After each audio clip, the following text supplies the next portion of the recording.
రాళ్లల్లో కూడా రాగాలను పలికించగల కళామూర్తులను కన్న పుణ్యభూమి మనది.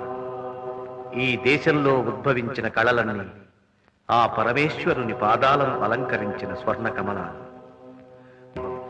సుందరం.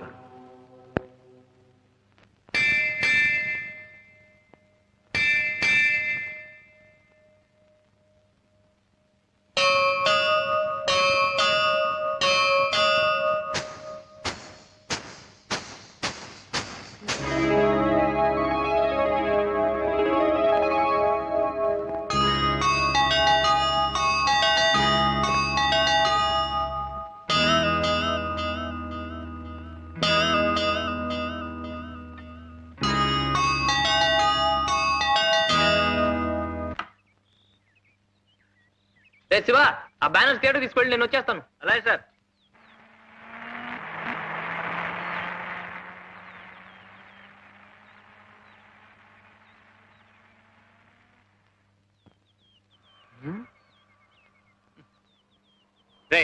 లే పాడరా తీయగా చల్లగా పసి పాపలా నిదురపోతానురా, పాడరా తీయగా చల్లగా. పాడటం కాదురా, నీ బుర్ర రామకీర్తన పాడిస్తాను. రాత్రంతా కడుపు నొప్పని కాలు నొప్పని పనెగొట్టి ఇదట్రా నువ్వు చేసే పని రాసుకెల్. ఏం తప్పు చేశాను దోస్త్? యశోదమ్మ ఒళ్ళో నిద్రించే బుజ్జి కృష్ణుడి పాత్ర పోషిస్తున్నాను. అమ్మా తల్లి. అయితే ఉద్యోగం నుంచి తీసేస్తాను. ఆ పాత్రతో పాటు ఈ పాత్ర కూడా పట్టుకొని ధర్మం శరణం గచ్చామి అంటూ పో. రే రే రే, నువ్వెక్కడికి రా ఈ సైకిల్ తో? నువ్వు రాత్రంతా కష్టపడ్డావు కదా, నిద్రం శరణం గచ్చామి అంటూ నువ్వు ఇక్కడే ఉండు, నేను థియేటర్కి వెళ్ళి బ్యానర్లు కట్టిస్తాను. నువ్వు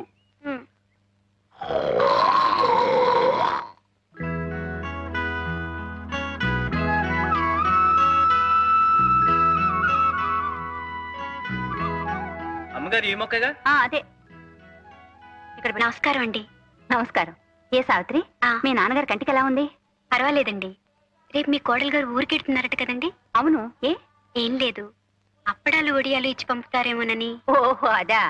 200 అప్పడాలను వడియాలు ఇచ్చి పంపించు. అలాగే, వస్తానండి. మంచిదమ్మా. నమస్కారం అండి.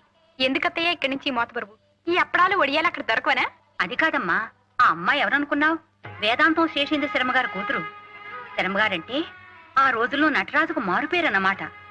ఆ రోజుల్లో నాట్యం నేర్పడానికి ఆయన ఒప్పుకున్నారు అంటే ఎంతో ఘనంగా భావించేవారు. ఇప్పుడు అనారోగ్యం పరిస్థితులు రెండూ ఏకమై ఆయన నిస్సహాయుణ్ణి చేశాయి. ఇదిగో పాపం ఆ పెద్దమ్మాయి భుజాల మీద బ్రతికిలా సాగిపోతోంది. అబ్బబ్బా, ఏమిటండి? ఏమిటా గావు కేకలు? కొత్తిమీర ఏ బళ్ళో వేశారు? ఏమిటా?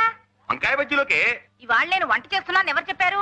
ఈ రోజు కార్తీక సోమవారం, అందరికీ ఉపవాసాలు. లోపలికి రండి. నేను ఉండగలంటే దత్తనంగా ఉండగలరు బాబు. ఉపవాసం చెట్టే కథ ఒళ్ళన్న తగ్గుతుంది. అయినా అదేటి బాబు, పనసన్నగా గోసిగుడ్డేటి, ఒళ్ళంతా నూనెటి కలిపి వచ్చేయండి బాబు. పిల్లలు చూస్తే దడి చేసుకుంటారా? సర్లే నీళ్లు పెట్టు. ఆజ్ఞం, పొద్దున్నే వాడిని పెట్టుకుని ఆ పాటలు ఏమిటి? నాకు స్కూల్కి టైం అవట్లేదు. అవును, టైం అవుతోంది. తయారవరే? తయారవటానికి జడేసుకోవాలా, పూలు పెట్టుకోవాలా? వెళ్ళి కంచంలో వడ్డించు. అసలే ఆలస్యం అయిపోయింది. అయ్యో అయ్యో అయ్యో, అంటర్వేర్లు తువాళ్ళు. అమ్మా అమ్మా, ఏమిట్రా? నాన్నకు నా బయలున్నట్టు ఇష్టం లేకపోతే కోర్టు స్టాండ్ నిలబడతాను. ఆయన బట్టలన్నీ నా మీద ఆరేసుకోవాలి. ఆయనతో అరణ్యకాండ అయిపోయింది, మళ్ళీ నీతో ఏమిట్రా కిష్కిందకాండ? మీ అందరికీ అలాగే ఉంటుంది. సంగీతం అంటే సరస్వతీదేవి. ఆయన టోపీ మీద ఇదిగో ఈ జెండాల మీద కారు తుడుచుకునే పట్టా కప్పేస్తే ఊరుకుంటాడా? ఊరుకోనరా, నిన్ను లూప్ లైన్లకు లాగించేసి 2 ఇంజల చేత షంటింగ్ చేయించేస్తాను రా తలక మార్చిన వెధవా. రైల్వే సర్వీస్ కమిషన్ లో పట్టుమని 10 మార్కులు రాని వెధవా. నీకు సంగీతము సరిగమనునా? అద్దం పగిలిన సిగ్నల్ మొహం నువ్వును. గ్రాండ్ ట్రంక్ ఎక్స్ప్రెస్ లా బ్రతకరా అంటే కూర్చుమడి వెధవా.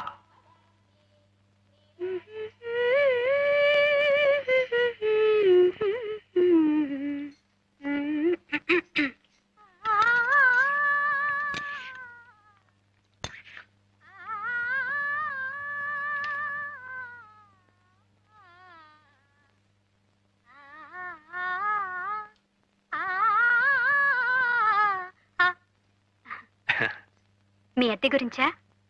4-5 రోజుల్లో ఇచ్చేస్తానండి. అబ్బే అది కాదండి, వీటి గురించి. ఇవి ప్యాక్ చేయటానికా? అవును, వాటి విలువే పెరిగిపోతుంది. తీసుకోండి.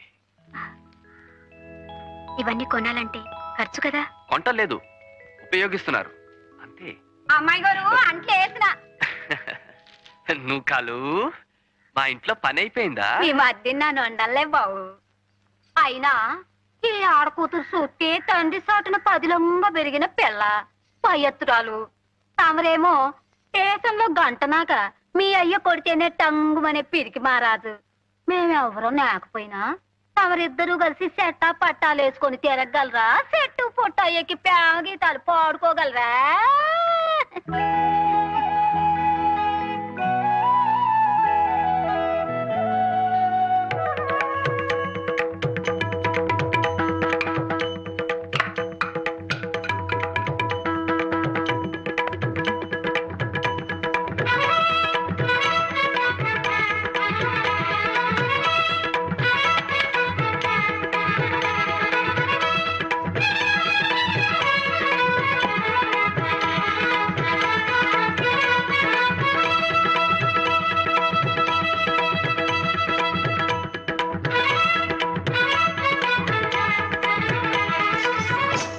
మీనా, నువ్వేనా? ఏమిటి ఆ చప్పుడు? అబ్బే ఏమి లేదే, సజ్జలు చెయ్యి తగిలి పడ్డాయి అంతే. మీనా, మీనా, ఏమిటి? రారా, పట్టుకో పట్టుకో. అదేమిటి, నువ్వు ఇంకా బట్టలేసుకోలేదు? నాన్నగారు ఎప్పుడో తయారై నీకోసం కూర్చుంటే. అవును, పెట్లో చీరలన్నీ ఏమైనాయి? చీరలు ఉతకడానికి సోప్ పట్టించాను. అందులో పరికిణీలు లేవా? ఉన్నాయి. మరింకే అవి కట్టుకో. అయినా ఇంట్లో ఉండేదానివే కదా, ఇవాళైనా 1 గంట సేపు శ్రద్ధగా పట్టుమని నేర్చుకుందు కాని. అలాగేనమ్మా, నా గురించి నీకు నాన్నకి అది ఒక్కటే బెంగ. పాపం ఎక్కడ సాధన మానేస్తుందో, ఎక్కడ వచ్చే విద్య రాకుండా పోతుందేమోనని. ఇదిగో ఈ ఒక్క గొలుసు తీసి పారేసి ఈ గజ్జలు నా మెళ్ళో కట్టేయండి. 24 గంటలు ఈ వేసుకు తిరుగుతూ ఉంటాను. అప్పుడు మీ అందరికీ తృప్తిగా ఉంటుంది. ఏమిటి పొద్దున్నే భాగవతం మొదలు పెట్టావు? ఇవాళ కూడా ఎక్కడికైనా పెత్తనాలకు వెళ్ళాలా? అవసరం వచ్చి వెళ్తున్నా కూడా నీకు పెత్తనాలాగానే కనిపిస్తాయి. సరే, ఆ అవసరం ఏమిటో వెళ్ళి నాన్నకి చెప్పుకో. అసలు ఈ వారంలో ఒక్క 10 నిమిషాలు గజ్జలు కట్టుకుని కుదురుగా ప్రాక్టీస్ చేసావుటే. నువ్వేం చిన్నపిల్లవా 4 వాయించి కూర్చోబెట్టడానికి? అదేమిటి అంటే నా నోరు బయటపడుతుంది, అంతేగా? ఏమిటమ్మా, మీనాక్షి ఇంకా తయారు కాలేదా? అదేం కాదు నాన్న, ఈ రోజు అవసరంగా ఆసుపత్రికి వెళ్లాల్సి వచ్చింది. ఇప్పుడే. ఏమ్మా, ఒంట్లో బాగోలేదా? నాకు కాదు నాన్న, నా స్నేహితురాలు రత్నమాల అని వాళ్ళ వదిన గారు ఆసుపత్రిలో పురుడు పోసుకుంది.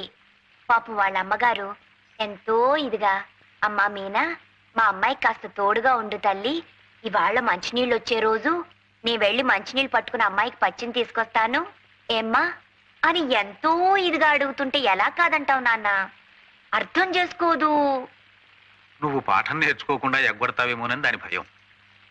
ఆ వారా ఈ వారా రేపు ఎక్కువసేపు సాధన చేస్తుందిలే అమ్మా. ఆసుపత్రికి వెళ్ళి రాని.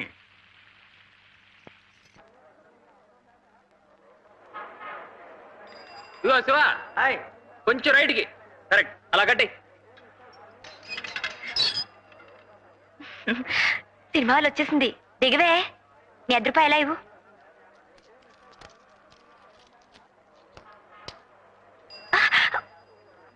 చంపుతా.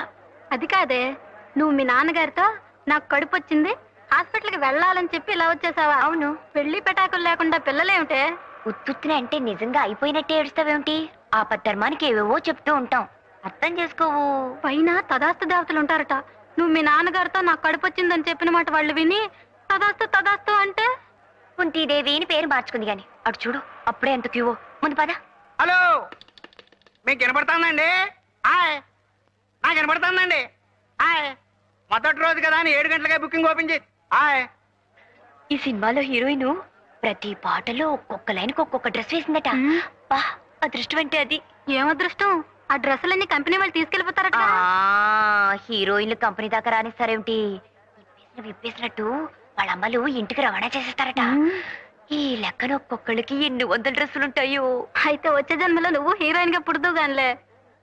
అంటే ఈ జన్మంతా ఇలాగే దద్దోజనలా బ్రతకాలా ఆ కోరిక చూడు. ఆ వచ్చే అదృష్టం ఇప్పుడే వచ్చేయాలని కోరుకోకూడదు. అర్థం చేసుకోవు. Hi hi hi. ఏమిటంటే అలా నీళ్లు గారిపోతున్నారు? ప్రింట్ రావటం లేదట. హాయ్ ఇవాళకి ఎలాగో సర్దుకోవాలట. ఈ జనంతో ఈ అభిమాన సంఘాలతో హాయ్ వాళ్ళు ఏం బూజు తులుపుతారో ఆ విషయాలన్నీ మీరు చూసుకోండి. సాయంత్రం మా టింకు గాడు వస్తాడు, ఆ బ్యాలెన్స్ ఇచ్చి పంపిండి. ప్రింట్ రాలేదని బయట పొక్కిపోయినట్టుంది. గొడవ జరిగేట్టుంది సార్. ఏమండి అసలు ఈ పూట సినిమా వేయకపోవడానికి కారణం ఏమిటి? నాకు అదే అర్థం కావడం లేదండి. ఏమండి వారం రోజుల నుంచి పేపర్లు హోరెత్తించి ఇప్పుడు ఇలా చేస్తే ఏమిటండి అర్థం? నాకు అదే అర్థం కావడం లేదు. చూడండి, ఈ సినిమాలకి నాకు ఏ సంబంధం లేదు. నేను మీలాంటి వాడినే. ఇక్కడేదో గొడవ జరిగేట్టుంది, చల్లగా ఇంటికి పోండి.